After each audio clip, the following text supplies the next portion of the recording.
வணக்கம் பிள்ளைகளே, நான் பார்க்க போகிறது 2011ஆம் ஆண்டு பகுதி 1 பி பகுதியில் வந்த பின்னங்கள். முதலாவது வினா, மாலா ஒரு தொகை மாம்பழங்களை வாங்கினார். அம்மாம்பழத் தொகையில் 8ல் 1 பங்கு பழுதடைந்திருந்தன. மாலா ஒரு தொகை மாம்பழங்களை வாங்குறாங்க.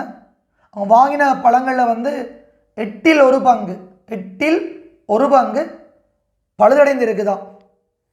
பழுதடையாத மாம்பழங்களில் 7ல் 1 பங்கு மாங்காய்களாக இருந்தன.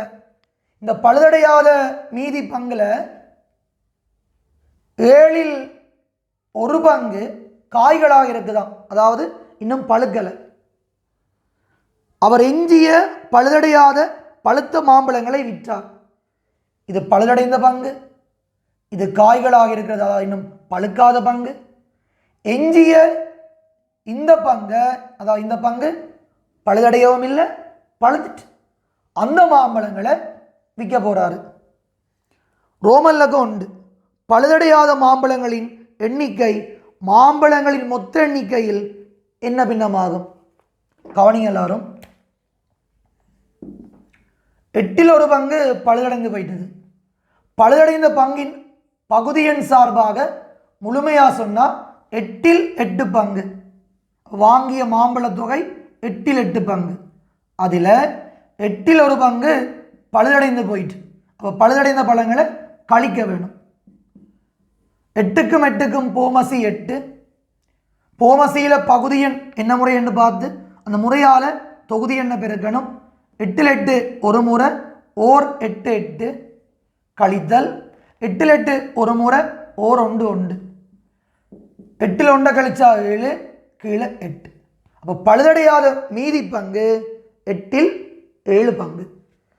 ரெண்டாவது கேள்வி, ரோமன் லக்கம் 2, விற்ற மாம்பழங்களின் எண்ணிக்கை மாம்பழங்களின் மொத்த தொகையில் என்ன பின்னமாகும்? இந்த விற்ற மாம்பழங்களின் எண்ணிக்கை பழுதடையாத பழுத்த பழங்கள் மொத்தத்தில் என்ன பின்னமாகும்? முதல்ல நீ என்ன செய்யணும், இந்த பழுக்காத பழங்களின் பின்னத்தை, அது மீதியின் பின்னமாக இருக்கு, அதான் முதல் முழுவதின் பின்னமாக மாற்றுவோம். பழுக்காத பங்கு, இந்த பழுதடையாத மீதியில், பழுதடையாத இந்த மீதியில் 7ல் 1 பங்கு தான் காய்களாக இருக்கா. அப்போ இந்த பழுதடையாத மீதி பின்னத்தையும் காய்களாக உள்ள 7ல் 1 பங்கையும் பெருக்கணும்.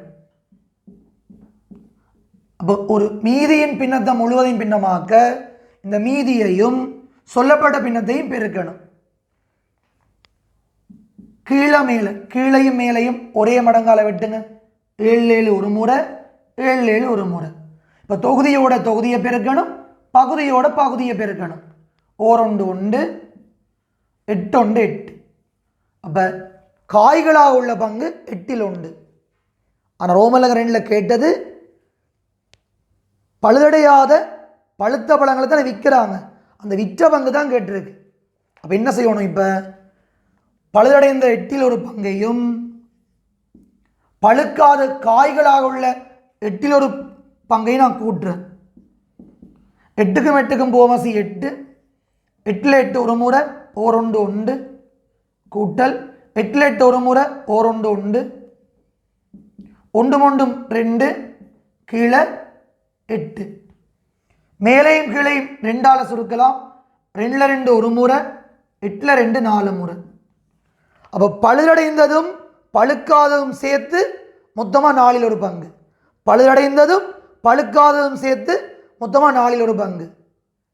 எஞ்சி அவ்வளவும் பழுதடையவும் இல்லை, ஆனால் பழுத்துட்டு அதுதான் விற்க போகிறாங்க. அப்போ 4ல் 1 பங்கை விற்க முடியாது, மீதி எவ்வளோ? அப்போ 4ல் 3 தான் விற்க போகிறாங்க. அப்போ விற்ற பங்கு, விற்ற பங்கு, விற்ற பங்கு எவ்வளவு? 4ல் 1 விற்க முடியாது. ஏன்? 4ல் 1 பங்கில் பழுதடைந்த பழங்களும் காய்களாக உள்ளதும் இருக்குது. அது போக மீதி எவ்வளவு? 4ல் 1 போனால் 4ல் 3 பங்கு. இதுதான் விற்ற பங்காக இருக்கு. ரோமன் லக்கம் 3,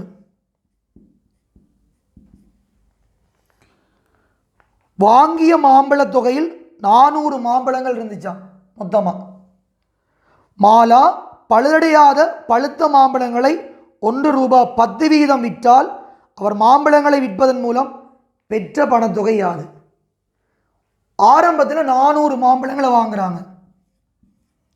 ஆனால் அந்த 400 மாம்பழங்களில் விற்க போகிறது 3/4. ஏன்? மீதி கொஞ்சம் பழுதாக போயிட்டது, கொஞ்சம் காய்களாக இருக்குது, பழுக்கலை. அப்போ விற்ற பங்கு 4/3 தான். அப்போ மொத்தம் 400 பழங்களை 4/3 பெருக்கினமாக இருந்தால் எங்களுக்கு விற்ற பழங்களின் எண்ணிக்கை கிடைக்கும். கீழையும் மேலையும் 4ஆல் வெட்டுங்க. 4×4 1 முறை, 4×4 1 முறை, ஓர் 3 3, பின்னாடி 2 0. 300 பழங்களைத்தான் மாலா விற்க போகிறாங்க. ஒரு பழம் ₹10 வீதம். 300 பழங்களை விற்றாங்களா இருந்தால் 300 10ஆல் பெருக்கினா ₹3000. அப்போ விற்று பெற்ற பணத்தொகை ₹3000. ரோமன் இலக்கம் 4. மாம்பழத் தொகையை வாங்கிய பணத்திலும் பார்க்க 20% கூடுதலான பணத்தை மாம்பழங்களை விற்பதன் மூலம் மாலா பெற்றால் மாம்பழத் தொகையை வாங்கிய விலை. இவங்க என்னதான் பழுதடைந்தாலும் காய்களாக இருந்தாலும் அதை ஒதுக்கி வச்சுட்டு மீதி 3/4 பங்கை விற்கிறாங்க. ஆனால் அப்படி விற்றா கூட வாங்கிய பணத்தை விட கூடுதலாக இவங்க லாபம் அடைகிறாங்க. மாம்பழங்களை விற்று பெற்ற பணத்தொகை ₹3000 கண்டுபிடிச்சாச்சு.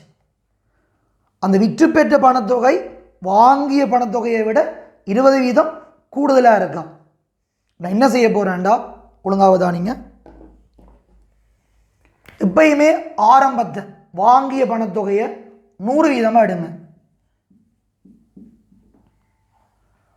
லாபம் 20% வைக்கிறாங்க. 20%. லாபம் 20% வச்சா விற்க போகிறது 120%. உங்களுக்கு விற்ற பணத்தொகை தெரியும் ₹3000. அதுதான் 120%.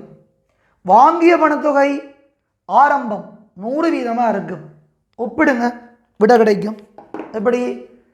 விற்று பெற்ற பணத்தொகை தான் ₹3000, அதுதான் 120%. ஏன்? 20% லாபம் அதுக்குள்ளே இருக்கு. அப்போ 120% தான் ₹3000. 120% தான் ₹3000 தர வாங்கிய பணத்தொகை எப்போதும் ஆரம்பம், அது 100%, அது எவ்வளவு? அப்போ 100% எவ்வளவு?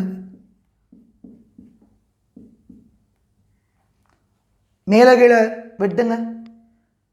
12ல் 6 2 முறை, 30ல் 6 5 முறை, இங்கே 20 இருக்குது, இங்கே 20 இருக்குது. இல்லை, நீங்கள் சைவரை வெட்டுங்களேன். இந்த ஒரு சைவரும் இந்த ஒரு சைவரும் வெட்டுப்படும். கீழே ஒரு சைவரும் மேலொரு சைவரும் வெட்டுப்படும். 2ல் 2 1 முறை, 10ல் 2 5 முறை, 5 25, பின்னாடி 2 சைவர், அத்தனை ரூபா.